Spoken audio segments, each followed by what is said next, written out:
You know, I'm trying to start recording this video and not making it very easy. Yeah, no, just keep sleeping. I'll wait. Hello, you beautiful people. How's it going? Feral Gaming here. If you wanted a brighter day, then you have come to the right place. If you're new to the channel, I'd like to start off by saying welcome. And hopefully I am entertaining enough for you to stay. If you do find me entertaining, you can always find me on Twitch at twitch.tv/FearalGaming. If you need to, it'll actually be a link down in the description below, right above my Twitter link. With all the plugins out of the way, let's get into today's video. Come on. There we go.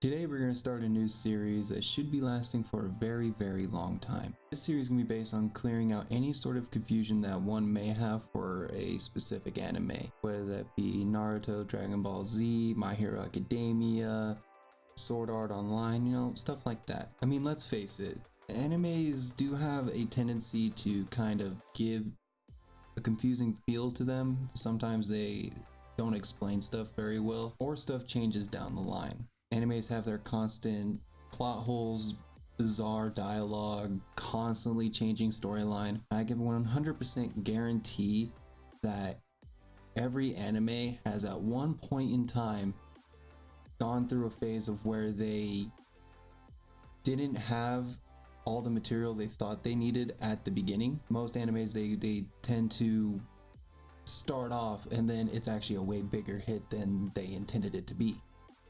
Take Dragon Ball Z for example. They were supposed to end at Frieza, and then they went on to fight Cell and Boo, and now they're doing Dragon Ball Super, and then I think they're starting another thing here soon. Sometimes it goes unnoticed, but sometimes it's blatantly obvious that something changed in the storyline. And the fourth Hokage is the one who saved the village from the nine-tailed fox. He was the most amazing. So today what we're going to start doing is we're going to take certain anime a couple episodes at a time, kind of mashing big events together. So say if there's a big fight, there might be like a part 1 and a part 2 or part 3 depending on how long the fight is, and then everything's just gonna have like, it's kind of like little niche together, you know, like introducing characters is gonna be like one little section. It might be 3 episodes, 4 episodes, but we're gonna try to keep it down to that kind of consistency. You might get some episodes where we have 5 episodes out of the anime, some episodes where you have 3, some episodes where you have 7. You know, it's gonna vary, but I'm going to try to keep the episodes around the same length depending on how long this one takes. Basically what I'm going to do is I'm going to give you all of the knowledge that I have on the particular anime. We're keeping it strictly anime. We're not going to dive into the mangas, mainly because I haven't read them, nor do I read them. I'm not much of a reader. I'm more of a watcher, even though that sounds bad. If you are interested in the mangas, you can consider that to be extra credit to the actual anime itself. The manga did come first, so obviously the anime is loosely based off the manga, or tightly I guess you should say, but they do leave out key factors that the manga has that the anime doesn't have or didn't have time to essentially put in. So if you do want to get that little extra sweet storyline from your favorite anime, definitely read the mangas. Definitely do it. This will also be a guide to any new viewer of the said anime who wishes to get as much knowledge out of it as possible without having to look too deeply. So I encourage anyone, new or old, to watch the anime along with this series, and you might actually see certain aspects of the anime that you never saw before, or just that finally makes sense. Also, if you're watching the anime along with this series, give me some feedback down below on maybe anything I missed, any questions that you do have, and I might make a follow-up video for those questions. And just so you know, we're trying to stay away from spoilers, so if there's a point in time in the anime where I say, well, you'll find out soon enough, or well, you'll find out later, there is a very good reason for that. If the earlier clip in the title wasn't any indication of what anime we're going to be covering in the very first part of this series, then, well, you're in for a surprise.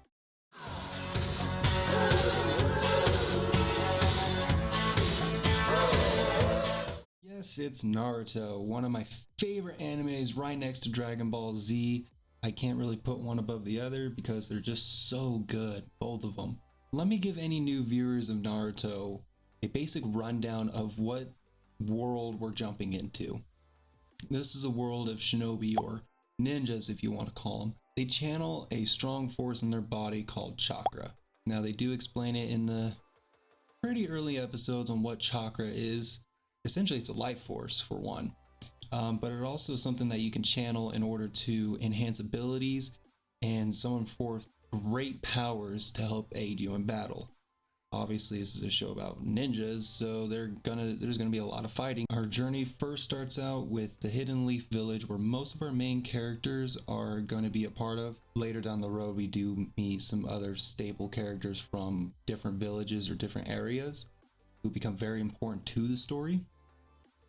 But as right now, it's simple. We're sticking with the Leaf Village, and that is our home. We will definitely get more in depth as we go along. So let's jump into the first episode.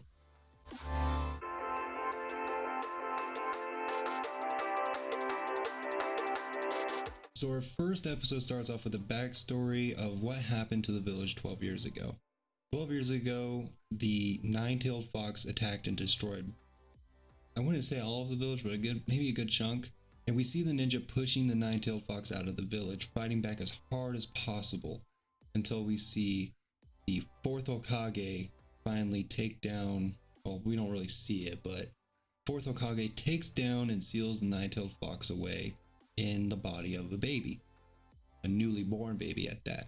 It is imperative to know that it's not just the nine-tailed fox. There's actually 9 different tailed beasts throughout the world of Naruto.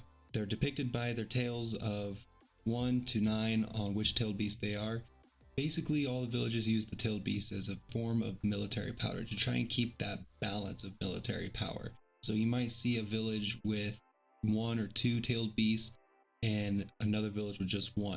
And that's just because that small village doesn't have the necessary shinobi or ninjas to fight all their battles, so they depend on the tailed beast to do it for them.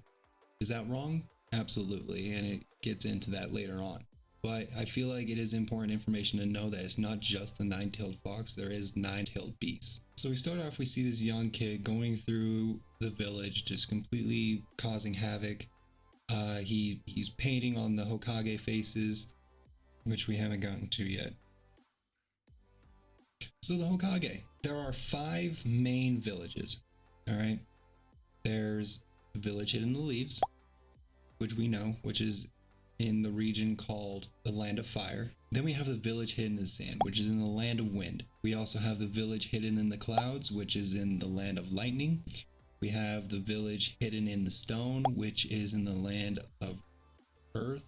Village hidden in the mist, which is in the Land of Water. These 5 villages are the alphas in the shinobi world. There are other small villages, small regions that are important, but these are the 5 main ones. These 5 villages have what is known as a Kage, which is the leader of the village, leader of that region. They overlook everything. The village hidden in the mist has the Mizukage. The village hidden in clouds has the Raikage. The village hidden in the stone has the Tsuchikage. The village hidden in the sand has the Kazekage, and the village hidden in the leaves has our very own Hokage. Essentially saying the Hokage faces are equivalent to Mount Rushmore. When the 4th Hokage died, he gave the reins back to the 3rd Hokage, which was a confusing thing at first for me, because I was like, okay, there's a 4th Hokage, why wasn't the 5th? It's back to the 3rd. This is how it happened. It happened so suddenly they had no time to give power to another person to be Hokage, or didn't have a choice for the next Hokage. So the current leader of the village is the 3rd Hokage. As we kind of go along, we do start seeing what we talked about earlier, the chakra being used. What these students are doing is a transformation jutsu, which is something, it's like a basic jutsu that every student should get before they, or should understand before they graduate and become a ninja. You acquire the transformation by channeling your chakra in order for you to become a different person.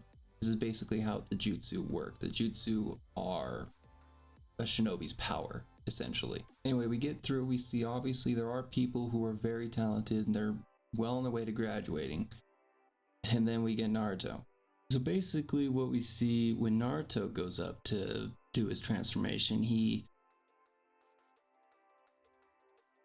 doesn't do the right thing. He goofs off and does a completely funny, hilarious thing to his teacher because he knows it's going to get under his skin. And that is just because Naruto is not the best with jutsu. He didn't excel as much as everybody else. Basically, the only reason he was so good at this jutsu is because it's something he's done a lot in order to prank his teachers and anybody he knows, because everybody looks down on him. But skip ahead a little bit, we see that Iruka Sensei, his teacher, decides to, make him clean up the statue. And then he also notices that, not a lot of people like Naruto. No one likes him. And he notices this. He's noticed this for a long time. So he offers to take him out to eat some ramen, which is literally Naruto's favorite food. He will not shut up about it. You see that they go to the ramen shop and he starts asking, why would you do that? You know how important they are, right? And he says, of course I do. And then we get this little bit of dialogue that I just don't think it was translated right. Everybody knows. They were the greatest shinobi of their time, right? The best of the best, undefeated ninja champs. Undefeated ninja champs. It's cringy.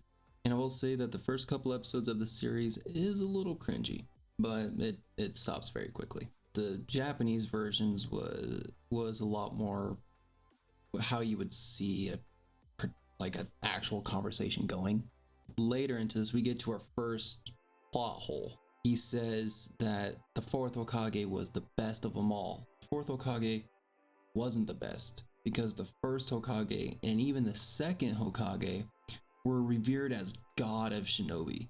They were that strong. And we see later that they do have that presence of just pure strength that the fourth Hokage didn't have. And there's a lot of other reasons that go into it that we'll get to way later.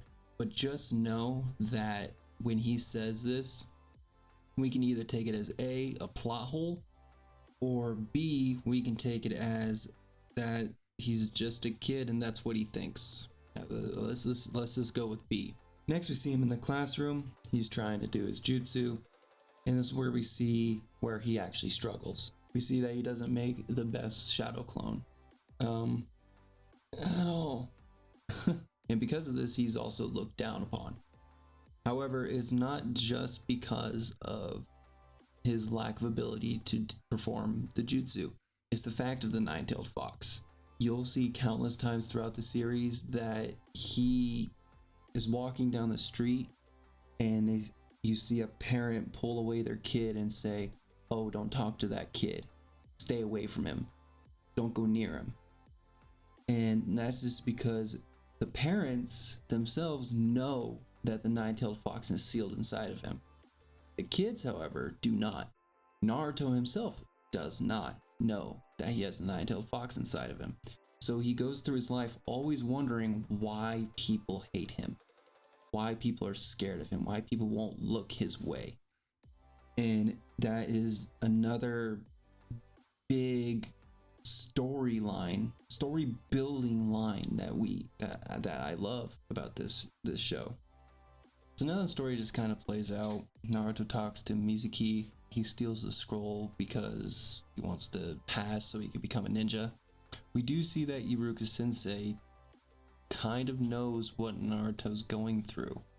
To an extent. Everybody doesn't hate him, but we do see that he grew up without parents like Naruto did, which gives light to Naruto that, he's not alone in that aspect. And then Iruka kind of becomes this figure for Naruto that not all hope is lost. And it's a really empowering thing.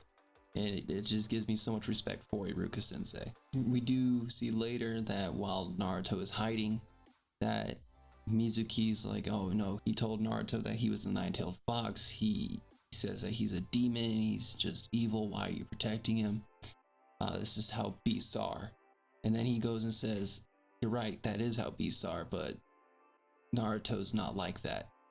Because Naruto is Uzumaki of the Hidden Leaf Village. And it's this big empowering thing because finally, after 12 years, Naruto has somebody that respects him. who sees him as an actual person instead of a demon. You know, he's showing his gratitude towards Naruto instead of pushing away like everybody else. Listen to this, because he pulls off the jutsu, a forbidden shadow clone jutsu. When I say forbidden, that means you're not supposed to use it. It is bad. You get in trouble for using it. However, this is like his thing throughout the series. That is his jutsu. Not many people can do what he does with this jutsu. Not that many people can make hundreds of shadow clones. Most people can make like 3 to 5. He uses this jutsu constantly throughout his whole life, but never gets in trouble for it. And it's just kind of crazy that he gets away with using a forbidden jutsu the whole time. And then we see, yay, he becomes a ninja. What a first episode. So that's it. That sums up the first episode of the story, and that's going to sum up the very first episode that I'm putting out. When I first went into recording this, I noticed it was really long, and it would have been about an hour if I didn't cut it and end it here. So I think having the very first episode of Naruto being dedicated to one whole episode in itself, just to give the broad explanation of everything that the world is about and who Naruto is, I think is a good resolve here. So the next episode is going to cover episodes 2 to 5. So I'd like to thank you guys for watching. If you want, go ahead and click those links down below if you'd like to see me live or like to see whenever I post any new content on Twitter. Other than that, I love you guys. Peace out.